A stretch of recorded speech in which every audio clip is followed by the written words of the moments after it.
wins it. And so then he's won the nomination. That's defied a lot of expectations. But then, Hillary Clinton outspins him. Hillary Clinton has a better ground game. Donald Trump came in as a celebrity, as someone with virtually universal name recognition. I'm enjoying it, Camel. And and then he made a lot of comments that at any one particular point, various people were saying, well, that's his Waterloo. You can't say that and still run. And yet he would go on and would go on and would go on. And I do not think that you will have another candidate like Trump who will have that kind of name recognition, have that kind of celebrity, and be able to do the things that he did. So I think he's very unusual in that sense. Well, we'll see how he is in governing. No experience in government, no experience in a lot of places that our typical leaders come from. We'll see that perhaps. It's not been declared yet. 244 electoral votes for Donald Trump at this moment, 215 for Hillary Clinton. I want to thank you, Donna Hoffman, for being with us and providing analysis. Oh, you're very welcome, Ben. Okay. This ends Iowa Public Radio's coverage. As I said, NPR will continue coverage of election 2016 right here. 40 WHO. Election day finally arrived, and you could hear the anticipation from voters as they went to the polls. If Secretary Clinton gets elected, I'm going to know deep in my heart of hearts that I can be anything that I want to be. It's going to be close. I hope he's going to win. I pray he's going to win. Food storage. Wise Food Storage provides affordable, ready-made gourmet. Today's top stories from Des Moines News, traffic, and severe weather station. News Radio 1040 WHO. It is midnight. I'm Gary Barrett, WHO Radio News. Currently in Des Moines, we have 41 degrees under fair skies. It's 40 in Ames and also 40 in Cedar Rapids at this hour. Call it a Republican sweep in Iowa. The networks say that Iowa's a win in the Trump column in the presidential race. Early on, they called the U.S. Senate race for incumbent Charles Grassley, and their 3rd District Congressman David Young, 1st District Congressman Rod Blum, and 4th District Congressman Steve King all had hefty victories over their Democratic opponents. The only Democratic holdout on the national side of the Iowa ballot, 2nd District Democrat Dave Loebsack, who appeared to be headed to victory over Republican Christopher Peters. When it comes to the Iowa legislature, there'll be a new Senate Majority Leader in January. His name is Bill Dix. There's going to be a new Republican majority in the Iowa Senate, ladies and gentlemen. Republicans suddenly took control of the Senate and the House. The former Democratic leader of the Iowa Senate, Mike Gronstal, was defeated. In Polk County, the sheriff's race saw the boss defeat the deputy again, as incumbent Democratic Sheriff Bill McCarthy got 55% to his Republican deputy Dan Charleston's 45% of the vote. In legislative races, it appears the incumbents in Polk County rule today, regardless of party. Donald Trump supporters feeling victory. There are high fives, screaming and yelling, loud roars, beer bottles clanging as Trump supporters have gone from cautiously optimistic here to complete confidence that Donald Trump will win this thing. It's surreal because Donald Trump is going to be the next president of the United States, and it's unbelievable. I pray that's right. I'm getting chills just talking about it. It's unbelievable. So happy. Like the American people, I think people were to admit, if they were scared to admit they were voting for him, people voted. And the crowd booed like crazy when the big screen here showed Clinton's election headquarters. At Trump's election headquarters, Scott Pringle, NBC News Radio, New York. WHO Radio News time is 12:02. Paul Penzone is the new sheriff of Arizona's Maricopa County, solidly beating the longtime sheriff Joe Arpaio. After losing a close race to Arpaio in 2012, even Penzone didn't know how to answer the question if he'd run again. I don't think so, but I never say never. And then when I announced to run, some of my opponent's supporters came to me and said, Sheriff can't be beaten. You know what I said? Never say never. Penzone's a former Phoenix police sergeant, also known for years as the face of Silent Witness. As this year, as Arpaio's legal problems continue to mount, Penzone took a strong lead at the polls and kept it all the way through to election night. Too bad. Donald Trump on his way to becoming the next president of the United States. According to some media accounts, the GOP nominee apparently won Florida and other key swing states, including North Carolina, Georgia, and Ohio, and is leading in Arizona and Michigan, that would give him the 270 votes needed to pull off a major upset in the race to the White House.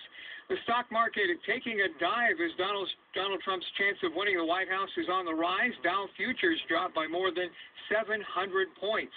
The possibility of a Trump presidency also sent shockwaves through the markets around the world. Investors are worried about the uncertainty. The power in the Senate leading toward the Republicans. Republican Mike Crapo of Idaho is retaining a seat in the U.S. Senate.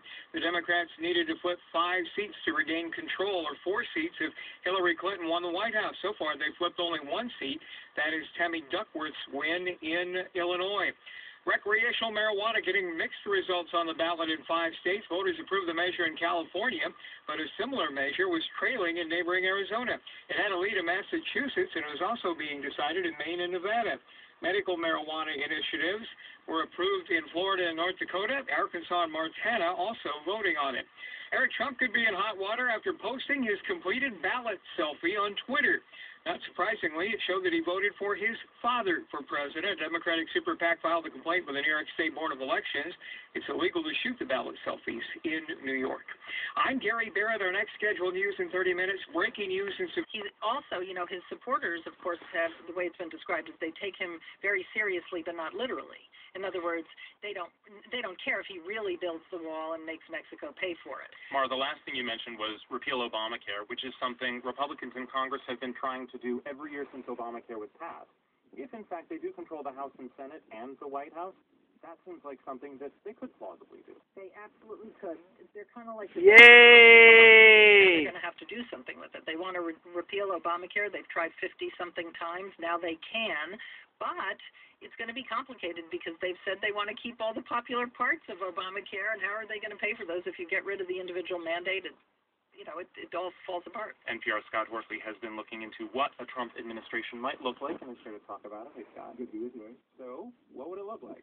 Well, Mara mentioned the executive orders, and because President Obama has been exceptionally reliant on executive orders in the face of a hostile Republican Congress, there are a lot of executive actions that the president has taken that Donald Trump can undo with the stroke of a pen. One of the most notable, of course, is the Clean Power Plan. That is an executive action to restrict coal-fired power plants. It's the cornerstone of President Obama's climate agenda and the U.S. contribution to the Paris Climate Accord. So that could be undone immediately, really, with President-elect Trump. But Mara's also right that Trump has not been unduly burdened with, a policy prescription. He doesn't have a thick book of policy prescriptions the way Hillary Clinton does. And he's been pretty flexible about his own prescriptions. He put forward a multi-trillion-dollar tax cut plan. When the sticker price shocked some fiscal hawks, he quickly modified it to be more like the plan that congressional Republicans have put forward.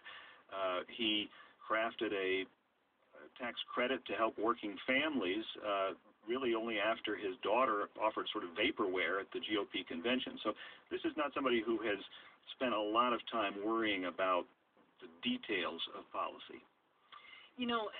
It's interesting to think as we do now about what a Trump presidency might look like, what a cabinet might look like. A lot of so-called establishment Republicans or establishment leaders, even when you think about the Pentagon, people stayed away from Trump as the nominee. Mike Flynn, who is sometimes floated as someone who might be Secretary of Defense, he's not so popular with certain segments of the Pentagon. It does make you think if this is an inevitability, if other people who castigated Trump will now say, okay, now I got to get on board. Well, now sure, this is the guy. it's just human nature to accommodate yourself to power. I mean, I think that should be expected. I think there will be people who this was such a moral choice for so many people, including, many conservatives and Republicans. I'm sure there are people who will refuse to work for Donald Trump, but many of them will. Some of them will out of a sense of patriotism. I mean, somebody has to run the government, and somebody has to make sure that we don't start a nuclear war by mistake or whatever.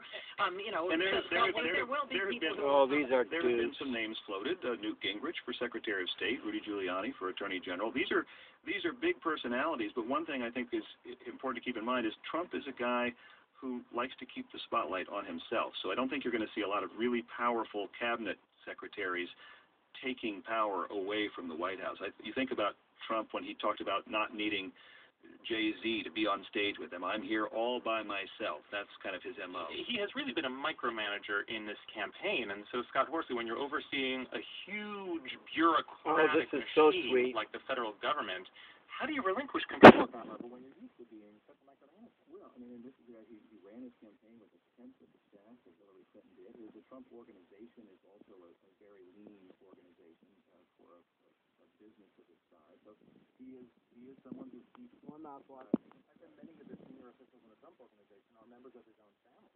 That's right. And for example, the chief operating officer is a fellow who was working security at the U.S. Open when Trump spotted him and decided to bring him on staff as a bodyguard. And rose through the ranks to COO. So a lot of the Trump helpers, and this is true of his business and his campaign, are folks sort of long on loyalty to Donald Trump, not necessarily long on formal credentials.